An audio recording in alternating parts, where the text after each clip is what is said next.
All right, guys, so what we're going to do is a rear foot elevated offset RDL. So I've got my 35-pound plate. My 45s are stacked up here. I'm going to grab my dumbbell in my left hand. I'm going to prop my left foot up on the plates, and I have my right foot out in front. So I'm offset to the leg that's out in front. Left hand, right foot out in front. Now, we want to make sure that we don't allow our hip to sit over to the side. First thing we want to do is shift it over. Make sure it's stacked underneath the shoulder, over top of the knee and the ankle, and then we start to go down. We're going to reach the hip back. We're going to have a very soft bend to the knee. We're not going to keep bending the knee to lower the hips down. We're going to keep the hips high as we reach back, get a good stretch. Then we're going to stand, squeeze the hip past the knee, and then pull the knee underneath the hip. Again, that rep's going to be back, slow, controlled.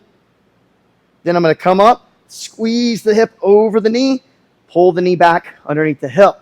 Now, we want to make sure that about 90% of our weight is on that front leg, and about 10% is back on the back leg, because the back leg is just keeping us from falling over. Now, we want to make sure that we squeeze the hip under, activating and working on stability through that glute medius. And then when we reach back, we are keeping the hip high, maintaining a soft bend to the knee. We're not going to keep going down.